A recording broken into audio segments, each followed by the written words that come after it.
Hello friends, welcome to EPG Pathshala. I am Dr. Jaideep Shorangi, Jogesh Chandra Chaudhary College, University of Calcutta, Kolkata. Today we are going to learn about Module 20, which focuses on William Shakespeare as a sonnet is written by Dr. Kalyani Dikshit. Kalyani Dikshit teaches English at Dayanand Anglo-Vedic PG College in Lucknow, UP. Friends, I think all of you are aware of William Shakespeare as a dramatist, but today we will learn William Shakespeare as a sonneteer, a premier sonneteer during the age of Elizabeth.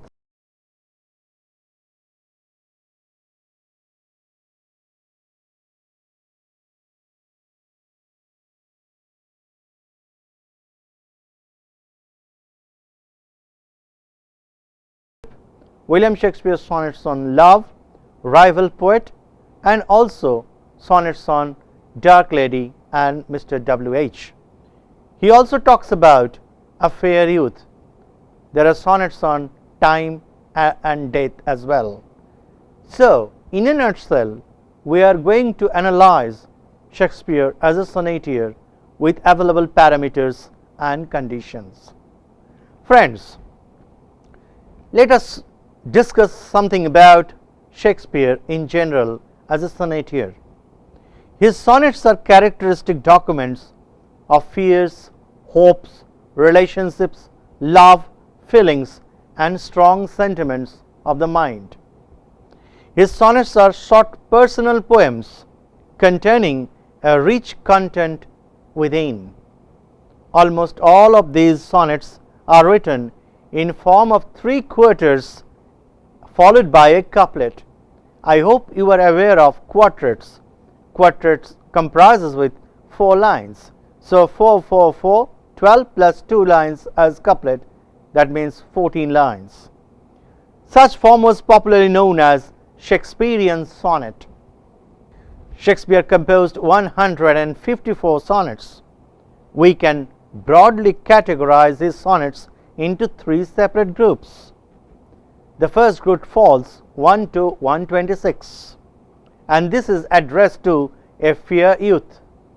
The second group contains only 9 sonnets, 78 to 86, and these sonnets are addressed to a rival poet. And group C, or the last group of sonnets, contains 28 sonnets ranging from 127 to 154, and these sonnets are addressed to a dark lady. A close and minute study of William Shakespeare's sonnets gives us a list of groups of containing sonnets addressed to time, Cupid, the god of love. In some of his sonnets, he reflects death, physical union, and the soul of man. Critics believe that Mr. W.H. is the Earl of Southampton. His full name is Henry Wriothesley. There are debate regarding the identification of Mr. W.H. He was also the literary patron of William Shakespeare. A.L. Rousey, eminent historian, claimed Southampton as Mr. W.H. Dover Wilson was the supporter of Pembroke. That means Mr. W.H. was the Earl of Pembroke. The full name of the third Earl of Pembroke was William Herbert, and William Herbert abbreviated into W.H. Fleary and Massey have accepted William Herbert as Mr. W.H. William Herbert was the literary agent. So critics are on rival camps to give name of Mr. W.H. and to find out the identity of this fair youth. Friends, let us talk about sonnets addressed to Mr. W.H. Sonnets 1 to 25 are adoration of love. A close study reveals that the theme of first 17 sonnets is marriage. It seems that the poet is trying to urge a fair youth to marry and produce children. This way, this beauty or his beauty will be carried on into the next generation, because we all know time has the last laugh. So unless we go into procreation, our life will be stopped. So according to Shakespeare, only creation or going into the next generation is a step that can surpass time. In Sonnet 3, he tries to persuade the fair youth to marry and procreate. Sonnets addressed to Mr. W.H. In Sonnet 8, marriage has been compared with three stringed musical instruments where father, mother and son create a sweet pleasing note. The fair youth does not want to leave a widow behind him, but if he dies without producing a son, everyone will weep, because he has not left a pattern of beauty in this world. Sonnet 34 again reflects the poet's mood of complaint. But like a royal as well as loyal friend, he forgives his friend. With a huge heart, the poet excuses the ill deeds of the fair friend. Sonnet 33 to 36 are explained in terms of physical contacts. The fair friend is locked up and treasured in Shakespeare's heart. In Sonnet 54, he praises his friend's beauty along with the inward truth. Sonnet 55 seems to be based on Horace's Odes 3 and 30. Sonnets addressed to Mr. W.H. continues as he sees all nature's beauty in the face of his friend. This is a departure that previously the women faces were considered as the objects of beauty. Now the face of Mr. W.H., a male face, has been considered as an object of beauty. The fair youth has also been portrayed as disloyal person whose smell does not match his appearance. For the poet, love is the food and hunger as well. Love is as necessary as food for life. He loves his friend as miser loves his money. He is ready to disgrace himself knowing the will of Mr. W.H. He is ready to become a stranger for the wishes of his dear friend. He requests his friend to desert him if he intends to do so. If he is going to leave him, he should not wait till the end. The possession of fair youth is far more precious than any other material pursuit of the poet. In sonnet number 92, 93, 94, 95 and 96, he accuses his friend in an ironical tone. In spite of all shortcomings and faults, he loves his friend a lot. It is not easy for him to bid emotional farewell to his dear friend. He shows his creative power on three themes: beauty, kindness and faithfulness. These three things are found in only one person, who is this fair friend. Nothing can control the lease of his true love. Even time and death cannot crush this love. His friend is the entire world to Mr. Shakespeare, as we come across in sonnet number 112, "You are all my world," unquote. No one else is as important as himself.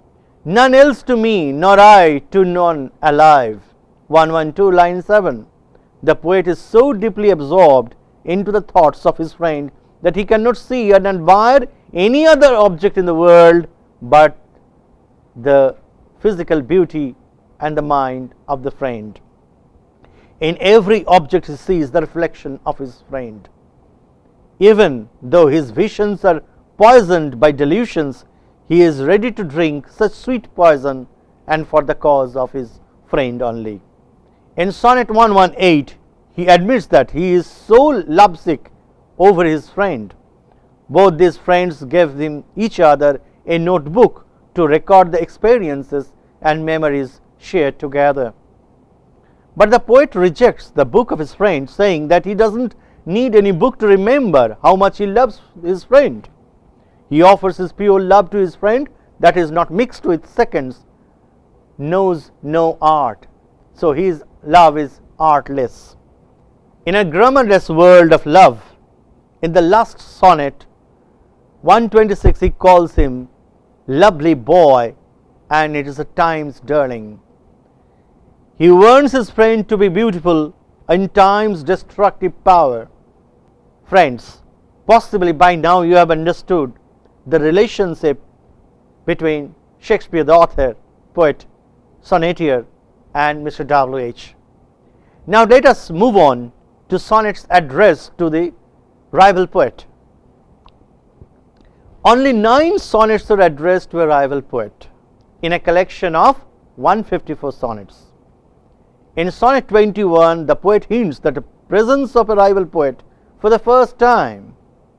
The rival poet appears as that muse who used too much of false statements, hyperboles, ornamental language to portray the beauty that shows his lack of sincerity and genuinity in love. But the fair praises of Shakespeare exhibit in his true love. His sense of competition and feelings arising from the sense of envious import in the sonnet number 79. Here he says that the rival poet is doing nothing new. Whatever he writes about the youth and about the ideas stolen from fair youth himself. The rival poet learned the word virtuous from his behavior, beauty from his face, and praises what he finds him already. He criticizes the rival poet for using so much ornamental language that makes his writing look artificial. He also criticizes the youth for liking his false praise. A true lover never speaks too much. In the same way, he remains mute in false praise. He asks the fair friend to respect the rival poets for their words of appreciation and praise, and to respect him for his silent and dumb thoughts. I think good thoughts whilst other good words, unquote. He calls his rival poet well-refined pain and finds himself tongue-tied. Friend, after learning about the rival poet, let us switch over to another important part of Shakespeare's sonnets, sonnets addressed to the dark lady. Critics are divided into rival camps again to identify who the real dark lady is. Critics believe that the dark lady is the worse spirit.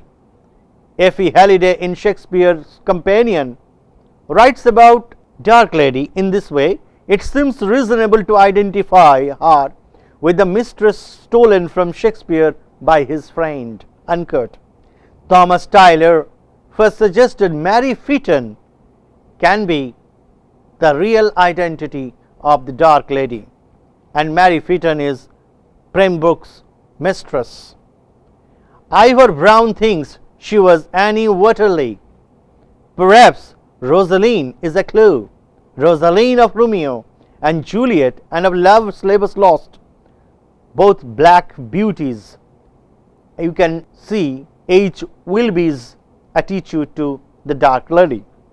Now friends, as we have already categorized a host of sonnets addressed to the dark lady, the first sentence or the first sonnet that we come across in the sequence addressed to the dark lady is sonnet number 127. Here he praises her dark complexion and dark eyes, and the dark lady is playing piano with her tender fingers, and the poet feels envious. The poet groans for the love of the dark lady for 1,000 times. According to him, the black is the fairest. The poet curses her for making his friend her slave. He seems to be hurt a lot by her faithlessness and cruelty. She is portrayed as a politeless lady who keeps hurting the poet. He admits that he loves her with his heart. In Sonnet 142, he confesses that he has also cheated many people just like the dark lady. But if you compare the appreciation we receive regarding in praise of Mr. W.H., so it's subjective contrast between the poems or sonnets addressed to dark lady and sonnets addressed to Mr. W.H. Now friends, another important aspect of Shakespeare's sonnets is the element of time or the theme of time. Sonnet 12 portrays the power of time, the destructive power of time, power without any mercy. All physical things are bound to be decayed. There are some critics who believe that Shakespeare was concerned with carpe diem motive. We have had enough attention regarding the carpe diem motive so far. But in Sonnet 116, he establishes the power of love that transcends the limitations of time. In sonnet number 63, he addresses time as injurious. But unlike sonnet 60, this sonnet ends with a depressing mood and tone, and that sets the contrast. In sonnet 126, the poet refers to the power of time again. In spite of the blessings of nature, he should fear time's destructive power altogether. Friends, after the role of time, now talk about death. If we are physically shaped, there is death on the card, and Shakespeare writes about death in his sonnets. Sonnet 13 revolves around the theme of death. The poet again says that death will vanquish the fair youth's beauty. In sonnet number 71, 72, 73 and 74, he anticipates his own death, the last biological experience that one can experience. He suggests that the fair youth not to mourn over his death. Death cannot take away the memories with fair youth. He writes, "My words will become your tender monument. My pain has such virtue, it will make you immortal." Sonnet number 146 portrays death as something that feeds on men and Sheol as the winner. Friends, there is another issue that we come across in Shakespeare's sonnets, that is the pangs of separation from the fair youth. Shakespeare always suffered from uncertainty that there will be a moment when he will be separated from his fair youth. From sonnet 26 onwards, we find the poet suffering from the pangs of separation. The distance between the poet and the fair youth is the chief cause of this pain. In sonnet 27 again, the restless poet is unable to sleep because of the imagination that he will be separated from his friend. During the daytime his sorrows become longer, and night the grief becomes stronger. Sonnet 37 and 126 give us some more hints about this particular dimension. Sonnet 40, 41 and 42 tell us that the fair youth takes over and miseries follow and haunt the poet. In sonnet number 133 to 136, again the problem has been discussed elaborately with poetic images. In sonnet number 40, he expresses his feelings for fair friends' ill deeds.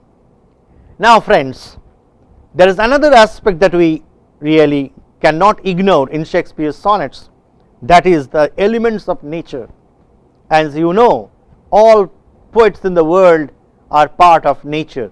When they write about nature. Shakespeare is not an exception. In sonnet 44, Shakespeare talks about heavy elements like earth, water, whereas in 45 he refers to light elements like slight air, purging fire. In sonnet 44, the poet seems disturbed at the distance from the fair youth. He imagines that his body will be made only with thoughts, then he would have crossed the boundaries of distance and can reunite with the fair youth. But in Sonnet 45 carries and continues the concept of two remaining elements, fire and air. Friends, as in this module possibly you have located that we have situated William Shakespeare in the Elizabethan context. We have tried to trace out the contribution of William Shakespeare as a sonneteer. We have discussed at length on different categories of sonnets he has written. He has penned sonnets praising Mr. W.H. He has penned sonnets addressing Mr. Earl of Pembroke or Earl of Southampton, whoever it may be. There are some sonnets addressed to the Dark Lady, whose identity has been examined closely. At the same time, there are sonnets on time, death and nature. So we have presented before you a bouquet of sonnets as written and recorded by William Shakespeare, and his 154 sonnets are really reading wonder. Thank you.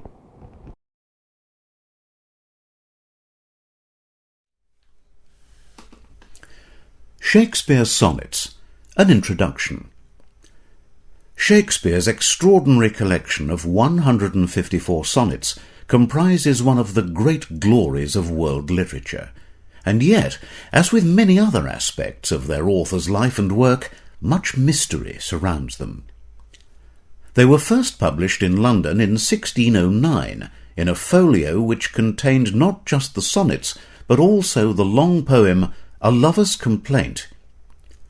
Shakespeare was by then in his mid-40s and had already written most of the plays which had made him famous, but we know that more than 10 years earlier he was circulating sugared sonnets among his private friends, and it is therefore reasonable to assume that the bulk of the sonnets were written during the 1590s. There were several serious outbreaks of plague in London during this period, and it is likely that Shakespeare took advantage of the free time resulting from the enforced closure of the theatres to work on his verse. The folio is dedicated to Mr. W.H., and literary scholars have propounded many theories as to the likely identity of the dedicatee, including William Herbert, the Earl of Pembroke, one William Hall, who had worked with the printer of the folio, and even the author William himself. There is, however, no general agreement, and we are unlikely ever to know for certain. The 154 sonnets fall clearly into three groups. The first 126 are addressed to a young man, sometimes known as the fair youth, and perhaps to be identified with W.H., and these often have a strong homoerotic undertow. They deal with love in all its aspects, initially urging the youth to marry and ensure his immortality through procreation, and later praising the power of poetry and love to ensure another kind of victory over death. In sonnets 127 to 152, the focus shifts to the poet's seductive but faithless mistress, often referred to as the Dark Lady of the sonnets, her darkness being clearly both physical and spiritual. These are of a more openly erotic character, and, as with the fair youth, many attempts have been made to identify her with a specific individual of Shakespeare's acquaintance. The final pair, numbers 153 and 154, deal with the god Cupid, and form a natural link to A Lover's Complaint, which followed them in the first folio. The structure of Shakespeare's sonnets almost invariably follows the classic English sonnet format. 14 lines in all, each line having 10 syllables. These lines are divided into 3 groups of 4 with alternating rhymes: A-B, A-B, C-D, C-D, E-F, E-F, and a final rhyming couplet, G-G. To use a musical metaphor, the opening 4 lines state the theme, the middle 4 develop the ideas, the third draw these ideas together, and the final 2 form a coda, or conclusion. The linking theme of love which runs through the sonnets enables Shakespeare to explore and meditate on the profoundest aspects of human relationships and experience, from overwhelming passion through doubt, fear, regret, jealousy and betrayal, to the transitory nature of life itself. This, it can be argued, is the only mystery which ultimately concerns us, and through Shakespeare's timeless verse, as resonant today as when written 4 centuries ago, we can each be helped towards a greater understanding of the human heart.